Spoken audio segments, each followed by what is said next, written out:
Good afternoon, and thank you for joining us for the first in a series of 10 ASAP post-conference webinars that will be held on the second Wednesday of each month now through April 2016.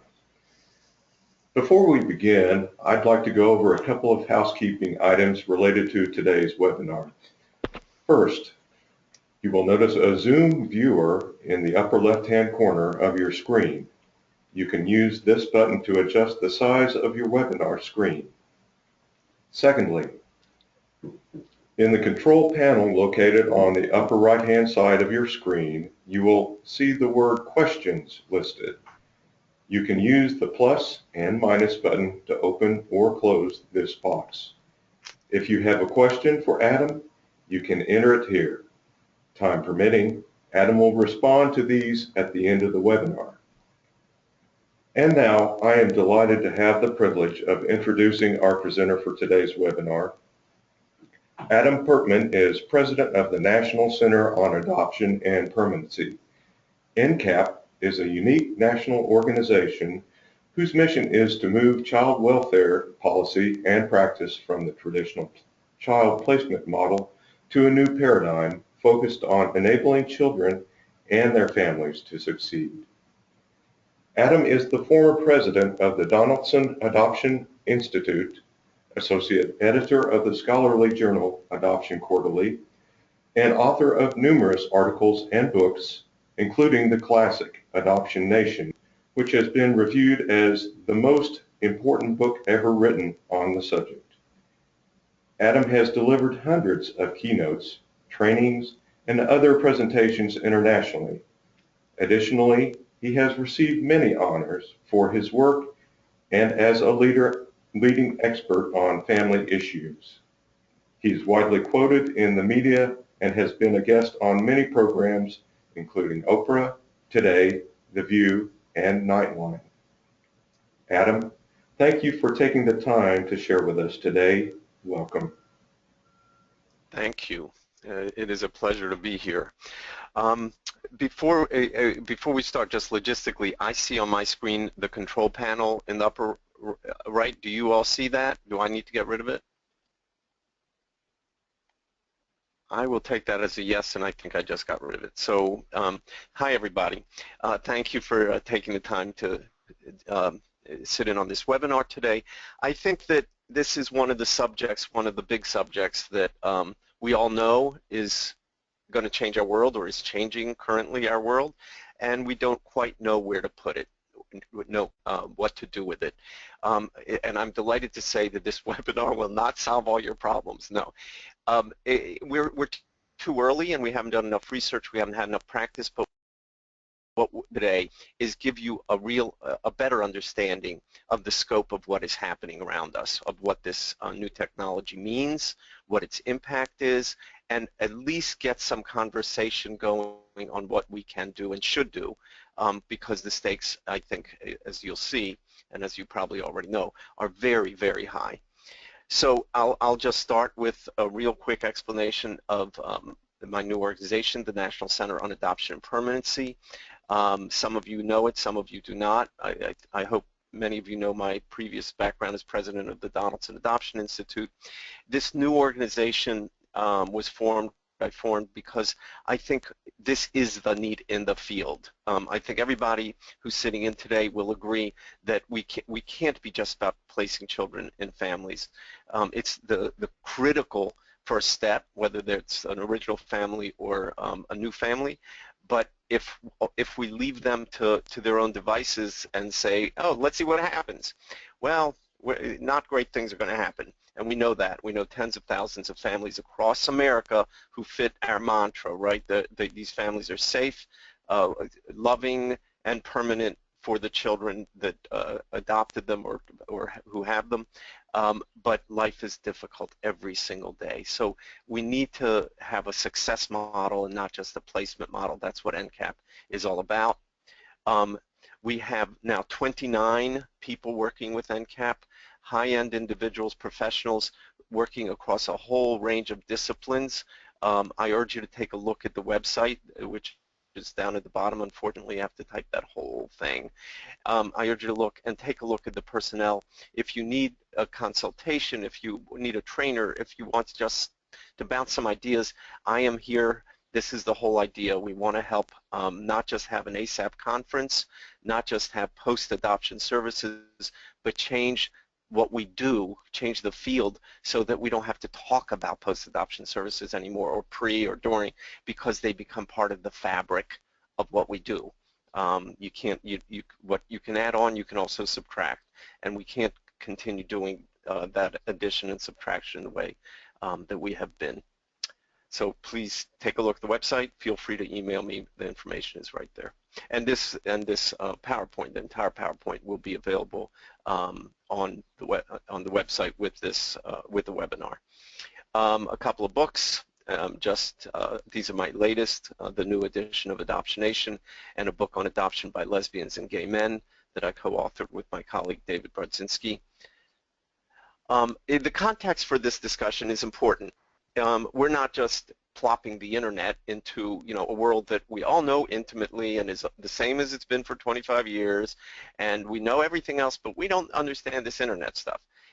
That's not the case. The context is that adoption itself over the last generation and a half, say, has changed radically, rapidly, overwhelmingly. Most adoptions were closed. Virtually all were closed. Now fewer than 1% of single women voluntarily place their kids. It's hard to exaggerate how much it's changed. I'm not going to dwell on that, but it is important to say it is still changing, and I'm going to go into some of those ways. And that's the context into which the internet comes in. It is already complicated, it is already changing, and now we have this revolutionary technology. That's not to scare anybody, but it is to absolutely mean that we need to get our heads around the entirety of what we're dealing with, and not just a piece here and there. One of the ways that it has not changed is that the paradigm, the goal of adoption, and I write that very large. It means guardianship, it means kinship, it means restoration of original families, but it's child placement. So most everything we do are add-ons to that. Hey, we've done our job, 50,000 kids from foster care placed last year, isn't that great? Well, it's great, but if we're not enabling those families to succeed, have we done our job for those children or for those families? So a lot of changes, the stigma and secrets, we're doing way better than we ever have. 95% of infant adoptions are now open, and they're opening in other realms, including international, including in foster. That's the movement. That brings its own complexities into the picture, even as we get the internet, which obviously makes it even more open. Try to keep secrets in this era. Laws, policies, and attitudes and everything are changing, but we ain't there yet. And again, that is the context for the internet and the population that we're dealing with today. And this is pivotally important to understanding how profound the changes taking place today are. The population is entirely different. I mean, not entirely, almost entirely. Adoption was created in our country for, as an institution, to serve primarily white babies born to white unwed mothers who are then parented by white married people of a certain age and lots of other characteristics. Well, that's not the case today. That's simply not the case. It's not a matter of do I like it, do I dislike it, do I agree, do I not agree. The reality is that this is the population of children who are being adopted today. It's only about 15,000, maybe a little less, babies, infants, and mostly they do not fit that model that I talked about before, the white babies born to white unwed mothers, but you know all that. But so it is simply to say that it's very different. Most of the children who are adopted from abroad today, overwhelmingly, maybe nearly all of them today, have special needs of some sort, and they've certainly been institutionalized, and they are generally of a different race, ethnicity, nationality than their parents. And then you have the kids from foster care who represent the biggest chunk of children who are being adopted today by far. So neither the children nor their parents are the people we served with adoption in yesteryear, what the institution was created to serve. And that really is, let me talk just about that little red line at the bottom. It's important, I think, to keep in mind that we're not just serving these immediate children and these immediate parents. That their families include grandparents, and boy, from foster care we're talking about grandparents, aunts, a whole range of people. When we talk about the people who are really affected by the work we do, this is rethinking adoption in the 21st century, my favorite topic. When we think about it, we have to remember that we are serving millions of people, because these children have siblings, they have they have families of origin. It is literally millions of people that we are talking about, and not the narrow slice we tend to think about. So what we do in policy and practice, and not just vis-a-vis the internet, is really important, and it affects far more people than we tend to realize in our day-to-day lives. So it's increasing. Again, this is more context. We're going to get to the internet in just a second. Almost all of the adoptions of infants are open, and again, more and more in other realms. I'm just going to let you read all this. And birth parents are more involved in all realms. And the benefits of this greater openness from the research is very clear, and from experience. That doesn't mean it's not complicated, doesn't mean it works out every time. But we are talking about a more complex world than the one in which we used to live, and that's the context into it, and that's the world into which the internet shows up. So I'm going to just hit on a couple of these to make a couple points and then get to the internet. So we've had a lot of big changes.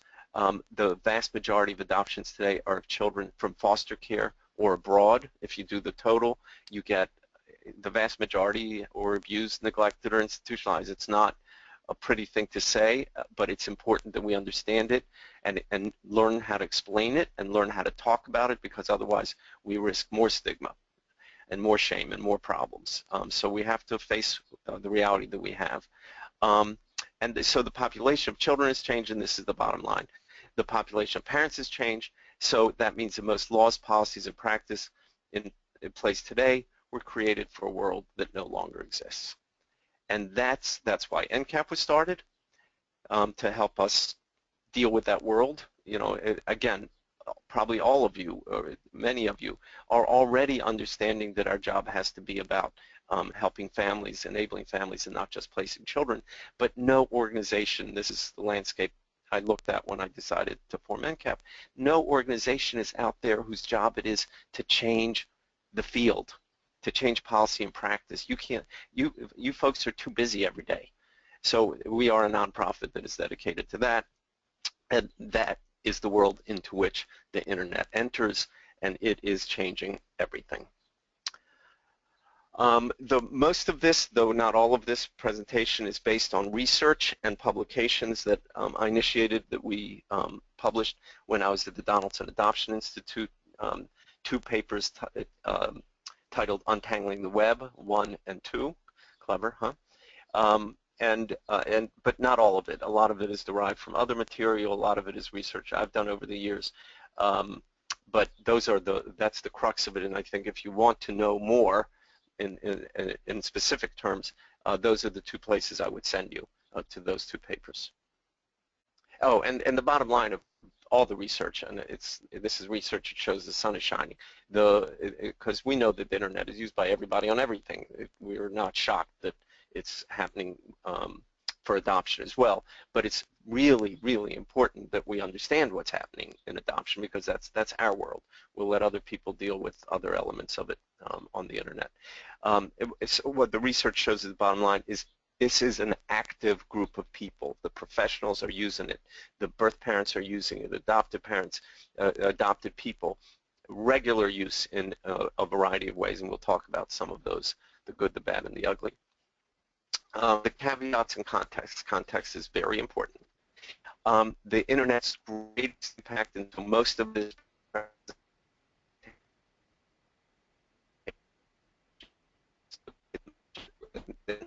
simply because there's money there, and so more people have entered it. More people are I was going to say agencies are involved. They're entities. They're things out on the web that we don't know what they are. But they offer to do adoptions. They offer money. We'll look at some of what they offer, and that's the bulk of the activity. But it is having a huge impact in other realms, and I will talk a bit about that. Very important to say that if everything were really good, if the internet's impact were all really wonderful and beneficial, we would not be having this webinar today. But unfortunately, real bad stuff happens out there, so I will focus on the bad stuff. I don't want ever to transmit the idea that it's all bad out there, because it is not. A lot of good, thoughtful, ethical practices occurring, and the research clearly shows that everybody touched by adoption, by foster care, et cetera, in the child welfare world, thinks that mainly it's good stuff. Mainly they see benefits. So I think that that context is really important. And also important to say the bad stuff has always gone on, but now you can reach people in a way that you never could reach them when you had to open the yellow pages, for those of us who remember the yellow pages. And I'm not going to go over this, but it's millions of hits, it's millions, so the access is to so many people. So if you're promising a baby, and we'll get to some slides that do, you're not just promising it, to your community, to your neighborhood, to your city. You're saying, hey, I can get babies for everybody. Well, how do you figure that one out? And what are you doing to get those babies, or are you lying? And either way, it's not ethical. It's very problematic on a lot of levels. So we need to finally bring this to the fore. We need to, we've had national conversations about gambling online and pornography online and bullying online and lots of stuff online, and we should. It's really important. And taxes online and stores online. We've had a lot of conversation. We have not had a national conversation about this, the subject we're discussing today, and it affects, I'll take you back because this is why it's so important, and it affects millions and millions and millions of people, more than some of the conversations that are currently had. For now, we have more questions and answers. I'm going to raise these and sort of address them in the remainder of the webinar. So what's the impact on ethical professionals, folks like the ones presumably on the line, when internet providers say, I can get your baby in 8 to 10 months. Wow, that's quite a promise. Or they tell pregnant women, we can give you a vacation in California and we'll pay all your expenses. Oh my God. So on search and reunion, not just are people doing it, of course they are, in unprecedented numbers and in ways that we never dreamed of. There are 10-year-olds finding their birth families, and mom and dad, adoptive mom and dad, don't even know that they're online. That is happening every day. So what do we do? How do we deal with this? What should we tell our clients when they walk in the door? Any client, name a pregnant woman, a pre-adoptive couple, but fill in the blank. Do you start telling them how not to do it? Do you caution them? Or do you assume that this will happen and deal with it, and deal with it frontally? How do parents deal with their kids? Do we have the resources, the guidance? I think we don't. But what do we need in order to get this right? In law and policy, how do we address unsafe or traumatizing contacts? And here's an example, because we are going to talk a lot about infant adoption. Again, because that's where the money is. But let me give you an example of the impact in the biggest adoption realm, which is from foster care, about $50,000 a year. So this is probably a couple years ago now, a little longer, because it was one of the things that put this project in my mind. I was speaking to a big dinner of foster adopt parents in Connecticut, and this was not the subject of the meeting of my keynote, but in the Q&A, a couple stood up at a table and said, and I'll just make this very brief. What they said was that they had adopted a young girl, young 8, 9, from foster care, really traumatized, in bad shape. She'd been sexually abused by her father repeatedly over the years, her biological father, et cetera, et cetera. But she'd been with him for a few years. She was really healing, really doing well, getting the therapy, getting all the things that she needs, and doing really well. And the week before, the month before, I don't remember, this dinner, she went online on Facebook, and the pop-up was, hi baby, it's daddy. and this young woman, this girl, was back in care big time and got set back big time. So what do we do about that? How do we do that? Do judges know that this can happen when they place a child in a home for foster or adopt or whatever, guardianship? Do they think about that? Do the lawyers think about that when they put rules down that saying you can't see your brother because he's dangerous and he's in a group home? Well, she went home and she logged on and she said hi to her brother on Skype. So have we even begun to deal with these things? And then do legal obstacles to acquiring information make sense? That's mainly talking about, but not only, to adult adoptee access to their own original birth certificates.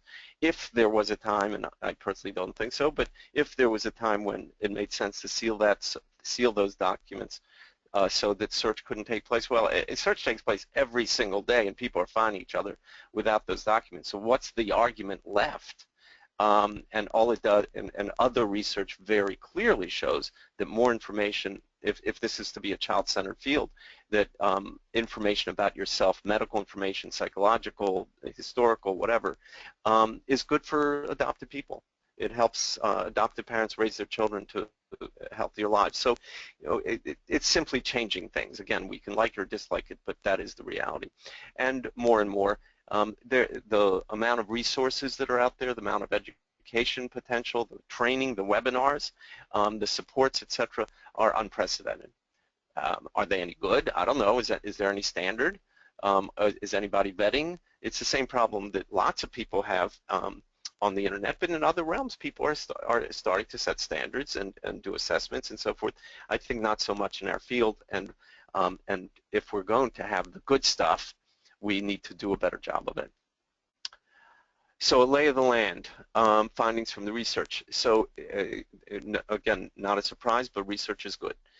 There's a growing commodification of adoption. It's becoming much more like, feeling much more like the black-gray market days where you can get a baby. It's luring adoptive parents with promises. It's luring young women with promises. It's a commodity. Dealing with it as a commodity in ways that, in a pervasive way, that we could not have been possible before.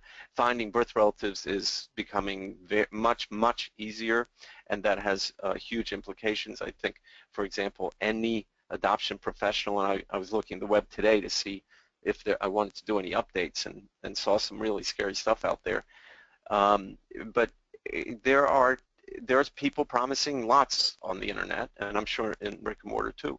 We can get you any kind of adoption, a closed adoption, a mediated adoption, an open adoption. Well, how can anybody promise a closed adoption today? I mean, you can say we'll try, but if that 10-year-old kid decides he wants to find birth mom, well, that really could happen. So rather than saying we can do this, is ethical practice heading in a direction we say we can't do this?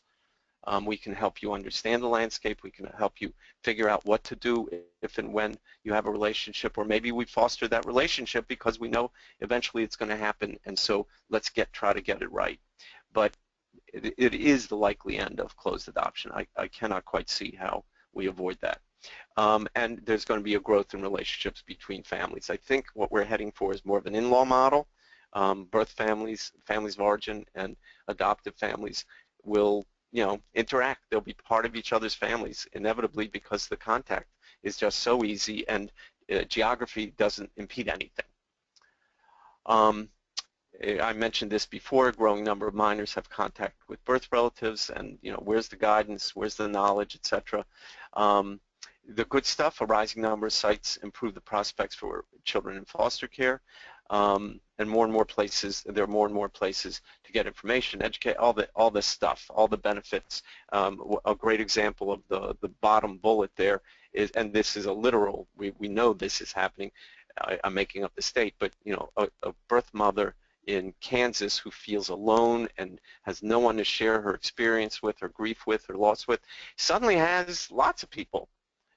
They don't happen to be in Kansas. They don't happen to be in her rural area, but she can look at them. She can talk to them. She can get their support, and that's got to be a good thing. So lots of benefits and lots of things are possible that simply were never before.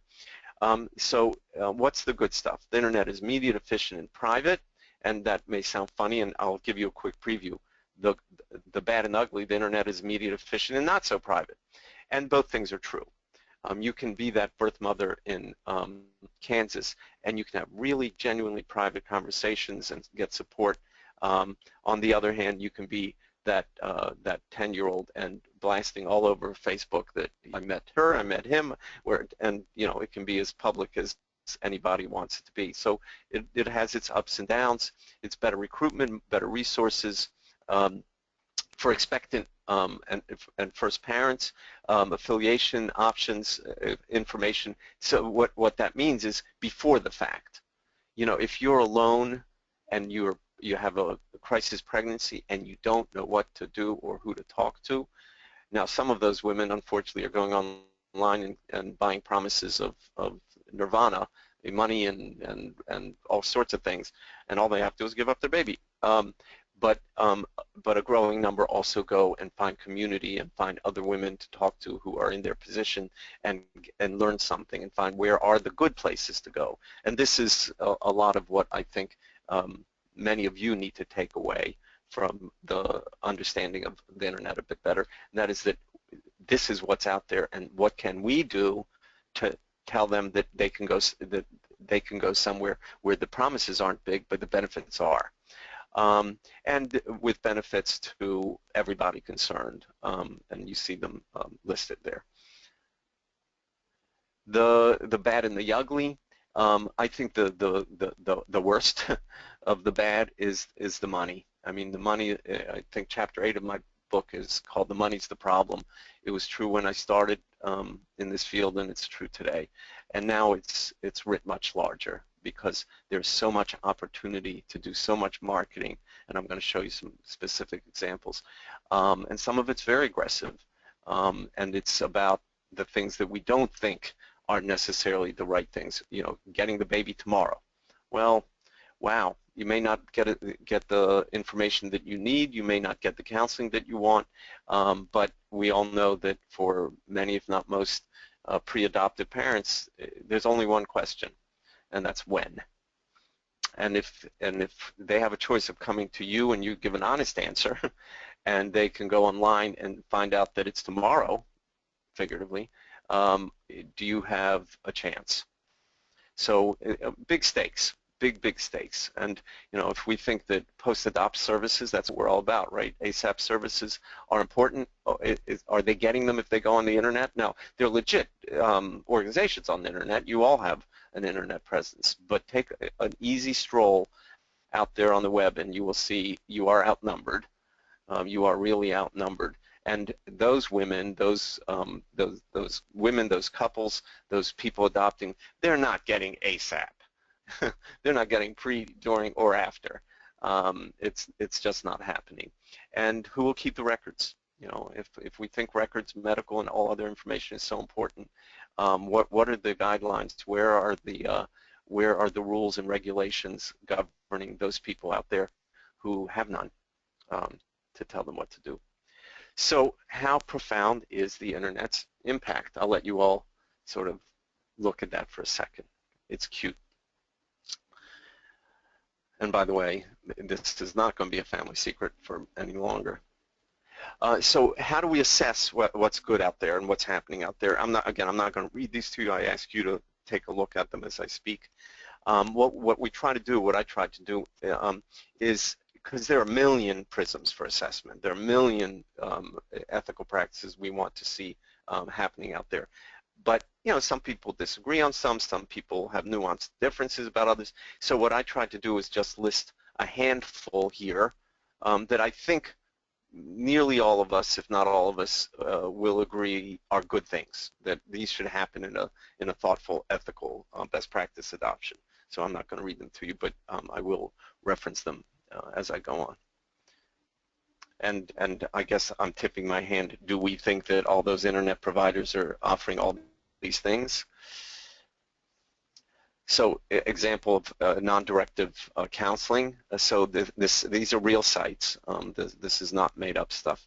offers help to pregnant women in crisis, and says, you have all kinds of options. We're not saying you got to place your child, but the questions that they ask, and you need to see the website to get the full impact of this, the questions they ask are so leading, so deliberately headed only in one direction. I can only imagine that very, very, very few women who choose this agency are going to decide to parent, or going to decide that a family member is going to parent.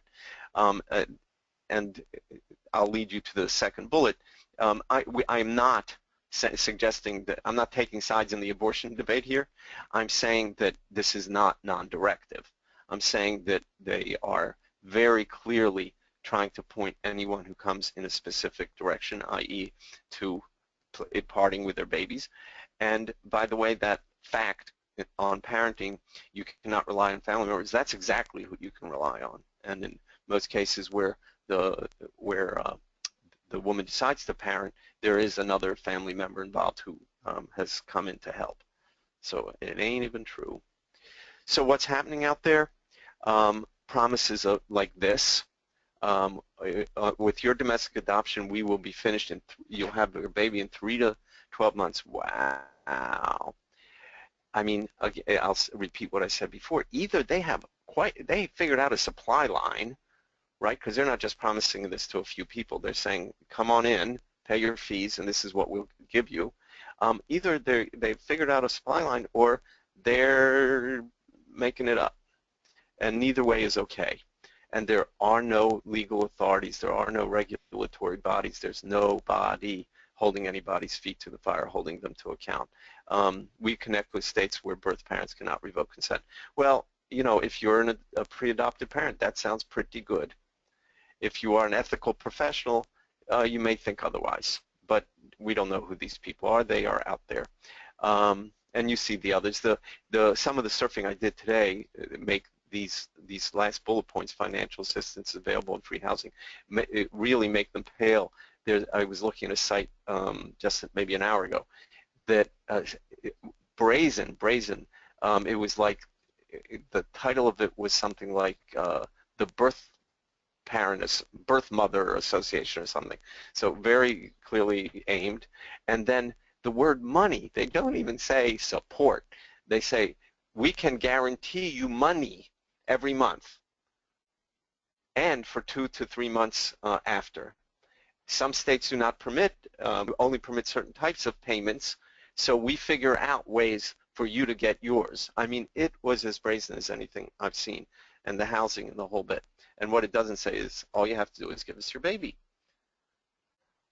Advertising and recruitment, and this is getting into the nitty-gritty of really, I think, important stuff, and I'll point to where and why I think that's true. Look at that agency A. First, the timing, less than 4 months.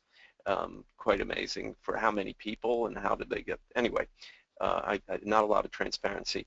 But look at the last sentence of that. We spend millions yearly advertising to pregnant women using aggressive grassroots marketing and outreach programs. Putting aside for a moment, why we should, I don't know, the humanity of this, aggressive marketing to women in crisis, but putting that aside, they spend millions of dollars. Do you have any of you have millions of dollars to spend on advertising? What do you think this means for your business model? What does it mean? The internet will have profound impact on our field if we do not deal with it. Again, if agency B, aggressive outreach, and then the second sentence is what I'll point you to there. Unlike state-regulated agencies, i.e. you, they are not confined by mandated budget restrictions or just about anything else. And again, they spend a lot of money on marketing, etc., and they make matches very quickly. That is your competition. On to search and reunion, how hard is it to find somebody? This is a smattering of the gazillion, that's an exact number, firms out there who will do it, but you don't need a firm. They're very good at it, but you can do it on your own. And you get stories like this. I'll just let you read it. By the way, in that first one where I'm quoted, they were not necessarily against contact. They just didn't know which way was up. They didn't know what to do. They didn't know what to say.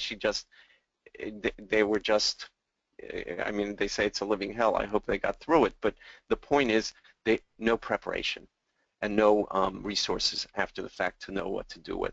And then the flip side is obvious, that people are finding each other. It's the bottom quote. That people are finding each other who want to find each other and never had the means before. And that is happening every day in every way. And again, I'm not going to read these to you, but what these quotes are designed to show is it's not just adopted people looking for birth parents. Second, a niece looking for niece and nephew, looking for siblings. On some reunion registries, there are more adopted people looking for siblings than for birth parents. So this is really changing, and grandparents, etc. You see the gamut here. This is extensive, and they're doing it in ways that you couldn't make up. Those of you who haven't seen signs like this is all over the place, and they're doing it because it works, and there are reunions every day. And again, it's not just infants, it's across realms. This is from a foster care adoption. I'll let you just look at it for a second.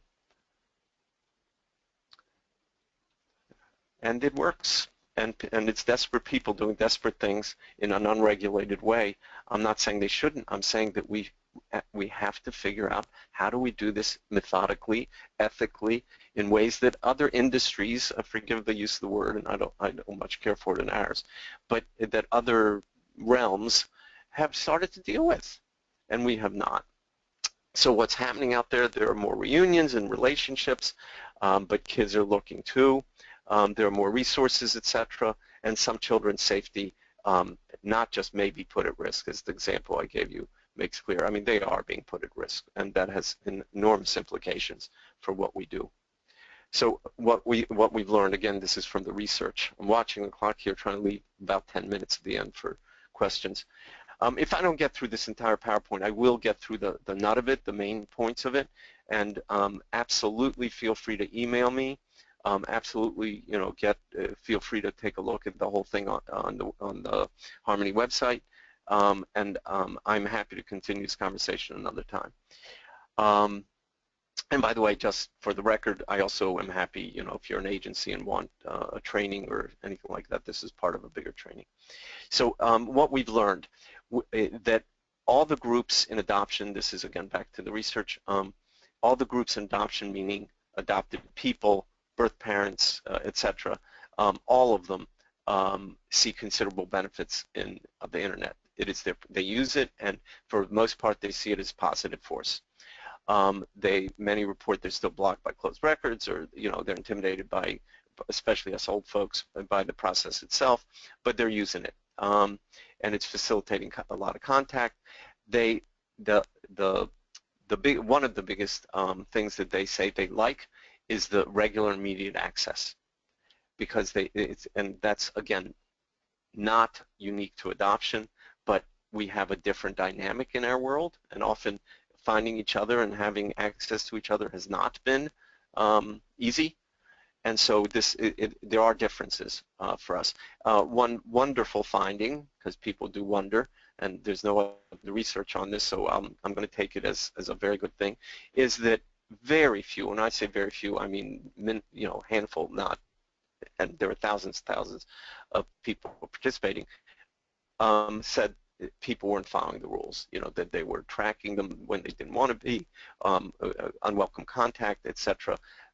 The tracking when you don't want to be is a whole other matter, but very, very few people were complaining that bad things were happening as a result of people not following the rules. So what else have we learned? The major concern across all the groups was this commercialization that we talked about, and they in particular expressed worry about the risk to pregnant women, and their right to worry. I certainly think that unethical practice needs to be shut down. I certainly think that luring adoptive parents to give up their $40,000, $50,000, whatever it is a horrible thing. And we need to deal with all of it, but we are at the heart, we are looking at a massive effort all over the internet to get young pregnant women to part with their babies in ways that If brick and mortar did it, we would be in front of a judge. Okay. What else we learned? So we know, and you know this from personal experience, or we all do, that there's virtually no training out there on how to use the internet, what's best practices, how to prepare clients, etc. And what there is, given the lack of knowledge that we have, and that doesn't mean nobody's getting any training, some people are, but that training can't be as good as it should be. That's to put it kindly. We simply don't have the manuals, we don't have the resources, we don't have the research to create those best practices, to give you a two-pager how-to discuss this with clients. We just don't have all of that. It is part of what NCAP intends to do, but we're certainly not there yet, and the field is not there yet. Not a pretty picture. A wonderful, really fun sort of nugget out of all of this research is this first bullet, the unexpected benefit. It's connection with distance. In other words, people could control how much exposure they have. They could control how much communication they have. They could get to know someone. Oh no, I'll just keep it on email. I'm not ready to Skype yet. You can, I don't have to spell this out for you, but for a lot of people, I don't remember if it was the majority, this was a big benefit. And we didn't sort of anticipate this one, but it's a getting to know you exercise that the internet permits. Invaluable affiliation, that was a very, very big one for birth parents, first parents, most of all, but also absolutely for adopted people and adopted parents. Not so much for professionals, though I would say that is an area of opportunity for professionals to learn from each other. I think that would be big and important. The isolation and shame felt by birth/first mothers was reduced. That was a real positive of this, and we heard it over and over and over again. That it's the woman in Kansas example, but much broader. Even if you live in New York City, it's still a private way that you can have interaction, where you can learn, where you can grieve. And that's, I apologize, that's my phone. Okay, and this last one is a very interesting one. Again, not a surprise, not something that isn't happening elsewhere, but interesting that all groups, including professionals, every group that we surveyed, uses social media and the internet to follow people. What do I do about this? I don't know how to turn this off. To follow, I apologize for that phone ringing. To follow people, mainly, you know, members of birth families following people in the adopted families, mainly the adopted person, and vice versa. I apologize for this. I need to tell this person to stop calling. I'm in the middle of a meeting. I will need to call you back. Thank you. Whoever you are. I didn't think to unplug my phone, and I apologize. Okay, so, and again, this happens in all realms. It's very interesting in our context, right? Because, and we see it just as much, we saw it just as much in the research in adoptive parents following birth family as the other way around. So these connections are being made in significant ways. So the big questions, back to these big questions, and what do they mean?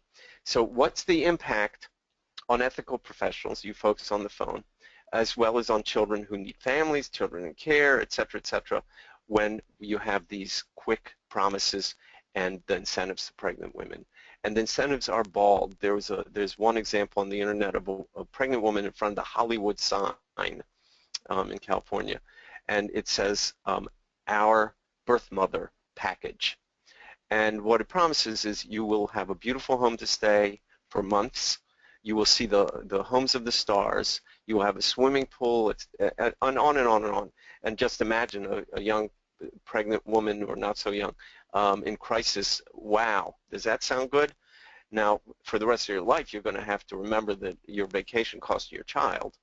And maybe adoption was the best choice for you, but boy, was this not an informed decision. And that's what's out there.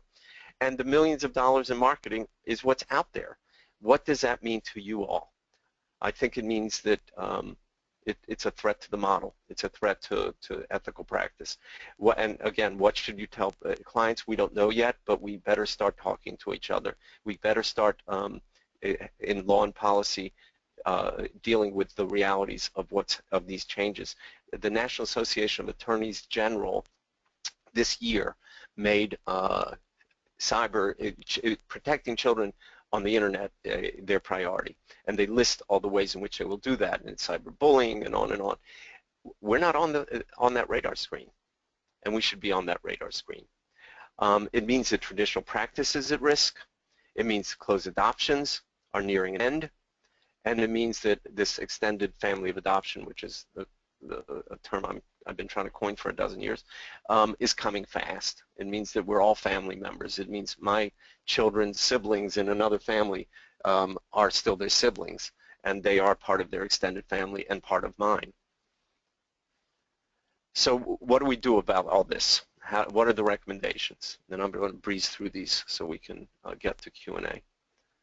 And it does require new answers, not quite like this cartoon. So on our website, I think we have to, we meaning practitioners, I'm not one, but we have to clearly identify what we do and how we do it and explain what we do that's different from the other folks out there. If they're not educated, we don't have a chance, I think, or over time we don't have a chance. I hope today we do. You need to make it easy to navigate. You have to offer links. You have to do all the things that other industries, other realms are doing who are competing, because you are competing. And you're competing against people who have many more resources than you do. I think that we need to collaborate. None of us are going to be able to do this on our own. I would be delighted to participate, and once NCAP really gets going, I would even be delighted to help lead an effort like this, a code of conduct. Get people to sign on. What are we supposed to do? We need to make it an integral part of our jobs to help on searches, education, counseling, tell people how to do it, not whether to do it. Doesn't mean they have to do it, but it means if they get found or if they want to search, they know what to do, and an ethical professional dealt with them, and they didn't turn to somebody else or something else because they didn't know what else to do. Managing online relationships, managing relationships in the extended family of adoption is necessarily going to become part of our lives. This is, again, the ASAP thing. You know, post-adoption services, this has to be in that realm. It has to be in that realm because this is what's happening out there. And I think we never tell anybody that they can be assured of a closed adoption. You can say that we'll try. You can say we'll try to match you with someone who wants the same thing as you want, but no one can assure that today. There has to be collaboration to improve law and practice. I'm just going to let those stand in front of you for just a minute. I'm going to try to wrap this up. We need to have laws. We need to have regulations. We need to look at this as being as important as it truly is and deal with it, not just complain that we don't understand it, because that's what I do or used to do. And we need to collaboration to improve practice. So I think we do suggest that we develop together training materials, educational programs, etc., that deal explicitly with the internet and its role. And as we get more research, we'll hone those materials. But we can't have nothing. So additional thoughts and next steps. I said it before, and I always wrap up with it. Best practices have to entail not only forming families, but helping them to succeed. That's the world in which we need to go, and that includes training on the internet. They can't be successful if they don't understand this part. We can't have another generation of parents say, I don't know what my kid is doing on there. Well, maybe talking to his birth siblings and birth mom. And that's not necessarily a bad thing, but it is a bad thing if you don't know and if there's no preparation or support. So additional thoughts. I'm just going to leave these here for you to take a look at, but I do suggest that that third bullet, words matter. So we have always said that every child deserves to have a safe, loving, and permanent family. We have to add the word successful. Every child deserves to have a successful family, whether it's the family of origin or a new one, and that will necessarily include the internet. It just will, an understanding of it and the use of it. So what we know will happen almost for sure, the era of closed adoption will come to an end. The extended family of adoption will continue growing. The big majority of adoptions will not be of infants. Huge majority will not be of infants. Search and reunion will be routine and expected. The internet will enable everything, and access by adopted people to their information will grow.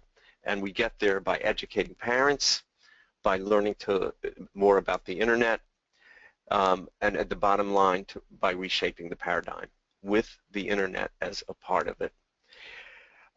It simply has to be, and it is, and for most of us, it is not. It is an adjunct that we consider, that we understand how important it is, but that we haven't factored into our daily lives and our practices. And the most important thing, and it really is the most important thing, is that we can do this. This is not out of our realm of possibility. Adoption has changed more in the last generation and a half, this is where I started, than anybody can imagine. It's almost an entirely different institution and a better one. And if we could do that, we can do this. We can do this. And I leave you with that thought, and I am happy to take questions for the last roughly 10 minutes. Okay, Adam, at this time there are no questions. I want to remind the webinar participants that in the upper right-hand side of your screen there is a question spot where you can enter it. During this period that we're waiting for possible questions, as the moderator, I'd like to ask you a question. You referenced that there are other industries that are ahead of us. Sure. Are there any that could serve as a working model for us that could give us some standards? Well, I love that question, and I don't love that I can't answer it. When I think about it, I'm really talking about things, some of the things that I discussed earlier. You know, it's cyberbullying, I mean, it's terrible. Gambling, pornography, all those things. There are rules and standards. I'm not saying everybody abides by them, but people recognize the importance of them, and as industries, there are standards. I mean, you can go online and see them. You know, the police chiefs have standards on what is acceptable language on the internet. You know, in terms of bullying. And there are and the medical industry. I mean, just pick an industry. They don't necessarily abide by them, but they have conferences about it. They have rules and regulations and guidelines. I guess one is, and they're not very good, but the organization that runs infertility clinics has exactly this. Now they're just guidelines, not rules that people need to follow. There's still octomoms out there, and these clinics allow them, but they exist. They understand they're important. I participated in a panel in DC, I don't know, a few years ago, in which I tried to explain that adoption should be part of this realm too. But anyway, they were looking at assisted reproductive technologies, and should there be laws and should there be guidelines. I've not seen anything like that for us. Okay, let's see. We have another question. Does Adam know of any trainings for teaching children about the internet that could be incorporated into teaching children about the internet and adoption? I do not have specific ones, and if you look at adoption learning partners, it's a place to look. But Google will be your friend on this. I think, again, it's not as though there's literally nothing out there. There are all sorts of courses and guidelines for just children using the internet, period. You know, not search and reunion, but internet, period, and what's safe and what's not safe, etc. That's out there. And some of it for parents, for professionals, is applicable. I mean, you want to do all the safe stuff and have all the privacy safeguards, because I don't know how to do all of those, and we should. And we should be teaching our children. But even absent those, and there are probably some agencies probably have some guidelines, but what we know is they're not well researched. They're not, you know, really grounded in good research and good and long experience. We're making them up as we go along. But what we do know is that we can absolutely tomorrow. Tell parents you have to learn this. You have to go and figure out the privacy settings. You have to know where your child is surfing, not just because they might be looking at something you don't want them to look at, that you traditionally think of, but because they may be, because your child is adopted and there are some different circumstances. Just putting those understandings in people's heads and in children's heads will make a difference. Okay, we have just under 5 minutes, and at this time, I'm not seeing any other questions. Adam, I guess it's time for us to go ahead and wrap up unless you have any last words. No, I guess the only thing I'll say is I would love to have better answers to all the questions, but it's not because I haven't thought about it. It's not because I'm not out there trying to figure out what's there and what should be there and what can we do. And that's, again, some of what NCAP will be doing over time. It's because it simply isn't there. The unfortunate reality is all of these things that I enumerated today and the ones that you all know about from your daily experience, they are not the result of, the field looked at the new technology and figured out what should we do and what shouldn't we do and what are the pitfalls and what are the benefits, and let's proceed accordingly. None of that happened. We are where we are, and we have so few answers because this technology is moving at blurring speeds.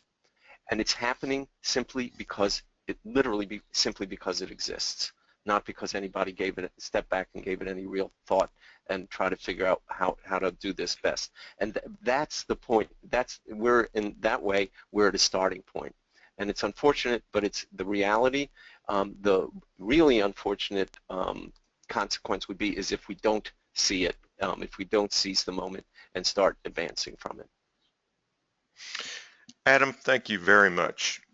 We hope you have enjoyed today's webinar. Adam's PowerPoint will be available tomorrow at harmonyfamilycenter.org under the ASAP National Conference Resource Library. Again, that's www.harmonyfamilycenter.org. Please plan to join us at 1 p.m. Eastern Time on Wednesday, August 12th for the next post-conference webinar, Understanding the Unique Issues of Kinship Adoption, which will be presented by Edith Swidler from Lilliput Children's Services. Take care and have a great rest of the week.